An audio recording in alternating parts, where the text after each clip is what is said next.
दोस्तों, गीता प्रेस गोरखपुर की एक ऐसी घटना जो आप नहीं जानते होंगे और जो 100 साल से यानी आज तक वो रिकॉर्ड नहीं टूटा है। पर पूर्व में ही गीता प्रेस के ही एक संत ने, जो हमारे परम पूज्य मलुक पिठवाले महाराज जी हैं, उनको एक आज्ञा दिया और वो आज्ञा पूरे जगत के लिए कल्याणकारी साबित हुआ।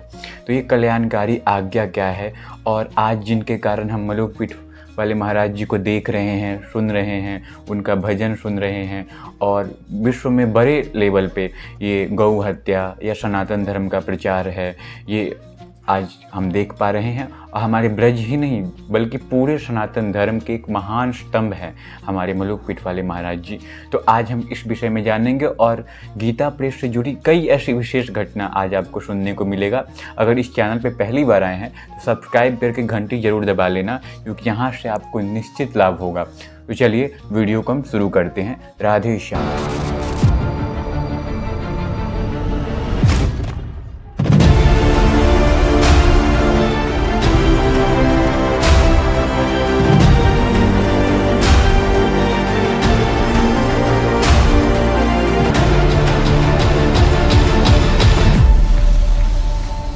दोस्तों, हम सब जानते हैं कि गीता प्रेस गोरखपुर विश्व में आज जितना भी सनातन धर्म का प्रचार प्रसार है या हो रहा है, उस सब के पीछे, सबके मूल में गीता प्रेस का हाथ है।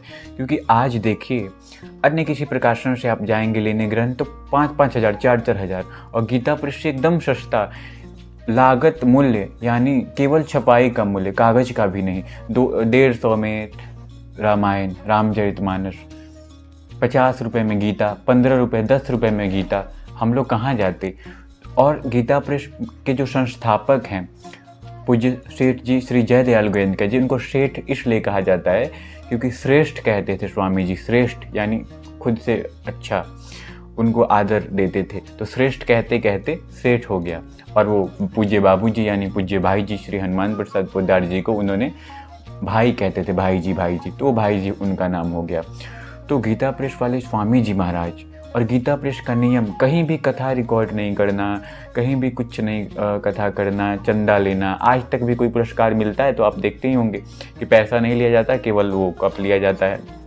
तो वो नियम 100 साल में आज तक नहीं टूटा है। और पूज्य भाई जी का क्या है कनेक्शन उससे, वो भी आज हम जानेंगे। आप सब जानते होंगे कि परम पूज्य श्री मलुक पिठवाले महाराज जी, जिनकी वाणी, जिनका कथा, जिनका भजन कितना अद्भुत होता है। और गौ हत्या के प्रति या गौ में श्रद्धा बढ़ाना, शालिग्राम उपासना में श्रद्धा बढ़ाना, ठाकुर जी के चरणों में प्रेम देना, उनका कथा सुनना, ऐसा लगता है कि व्यक्ति कलयुग नहीं बल्कि सतयुग में आ गया है। अगर कोई व्यक्ति खाना खाते समय उनका कथा सुने तो उसके अंदर इतना सात्विकता, इतना पवित्रता आएगा, क्योंकि अन्न के माध्यम से जैसा अन्न वैसा मन अंदर जाएगा। पूज्य मलुक पिठवाले महाराज जी ने कथा कैसे शुरू किया, सबसे पहले ये हम जानते हैं, फिर हम भाई जी वाले विषय पे आएंगे। पूज्य मलुक पिठवाले महाराज जी कथा करते थे तो उनका कथा में ना कोई टिकट, ना कोई चंदा, ना कोई ऐसा प्रपंच, केवल और केवल प्रभु और उनके चरणों की बात, उनके प्रेम की बात। दूसरा कोई संसारी टिप्पणी नहीं, समाज का कोई ऐसा निंदा, खंडन, मंडन कुछ नहीं, ऐसा चलता था। तो पूज्य स्वामी जी यानी स्वामी रामसुखदास जी महाराज, जिनका आप जानते होंगे 2005 में भगवान के धाम गए, पर आज तक उनका एक भी फ़ोटो नहीं है। उनके नाम पे एक धर्म सम्राट श्री कृपात्री जी महाराज का फ़ोटो आता है, पर वो उनका नहीं है। 2005 में गए, आप समझ लीजिए कैसे संत होंगे वो। और वो इतना प्रवचन देते थे, इतना बोलते थे कि उनका गला बैठ गया था, फिर भी प्रवचन देते रहते थे। जिनका महान रचना साधक संजीवनी, जो इस पूरे विश्व का सबसे अद्भुत और सबसे विशेष टीका है, वैसा टीका फिर कभी तैयार हो ही नहीं सकता। वो साधक संजीवनी के जो रचयिता हैं, और उसके बाद भी वो गीता के मूर्तिमान स्वरूप थे। पूज्य स्वामी जी ने मलुक पिठवाले महाराज जी से कहा कि क्योंकि मलुक पिठवाले महाराज जी के कथा में ना कोई प्रपंच था, ना कोई टिकट, पैसा, कुछ भी नहीं। तो उन्होंने कहा कि ज़्यादा लोगों तक लाभ हो, ये आप चाहते हैं कि नहीं चाहते हैं। तो उन्होंने कहा कि जी, तो आप अपनी कथा रिकॉर्ड करो। और पूज्य मलुक पिठवाले महाराज जी, जो ना कभी पीठाधीश बनना चाहते थे, जो ना कभी किसी मठ वठ के चक्कर में पड़ना चाहते थे, बस उनका केवल प्रभु के चरणों में प्रेम था। आज 2-2 मठ पीठाधीश्वर है पीठ के।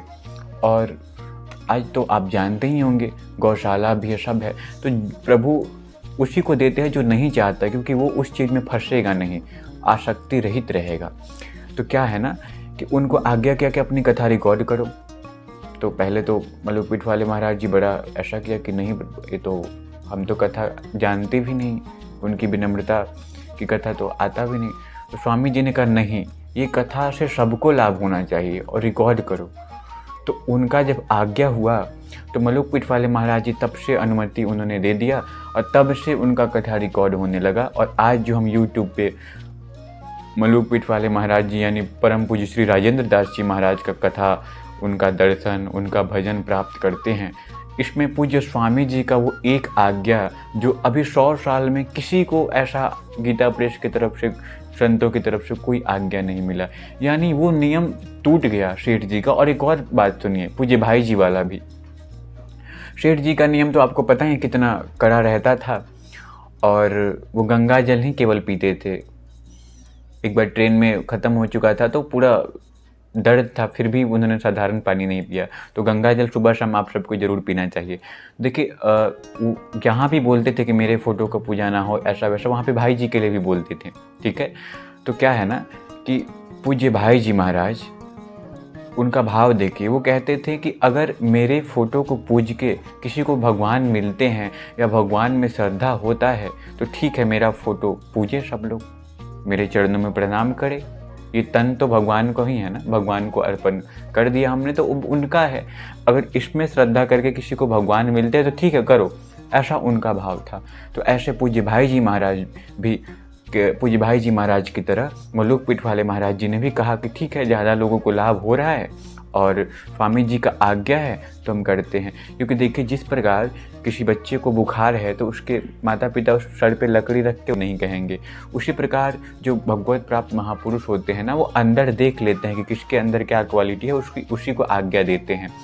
तो अब देखिए, जैसे बच्चा को माँ सुंदर बनाती है और सुंदर बना के देखते कि बहुत सुंदर हो गया, अब इसको नज़र ना लग जाए, तो एक काला बिंदी यहाँ पे लगा देती है। तो सुंदर भी माँ ने बनाया और काला बिंदी भी माँ ने लगा दिया।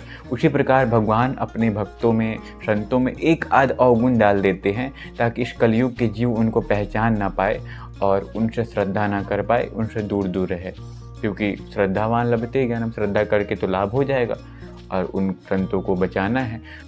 सबसे पहले तो ये समझिए, जो हमारा मिशन भी है जिस पे हम कहा स्टाइल प्लस संस्कार, कलयुग और माया को हराने के लिए उसका सहारा लेना पड़ता है। अगर आज कोई जंगल में जाके बैठ के उपदेश करे तो कोई नहीं सुनेगा, आप सब भी ये वीडियो नहीं देखेंगे ना। अगर हम भी अंदर से, क्योंकि संसार में नारियल जैसा रहना, बाहर से कठोर अंदर से कोमल, तो हमें अंदर से भक्त बन के रहना है, पर बाहर से अभी के समय में नहीं दिखाना है। बाहर से दिखाएंगे तो कलयुग माया द्वारा मारे जाएंगे। तो बाहर से एकदम तेज रहिए, चालाक रहिए, घर परिवार का सेवा कीजिए, अपना कर्तव्य कीजिए, भीतर से आप नाम जप कीजिए, ग्रंथ पढ़िए।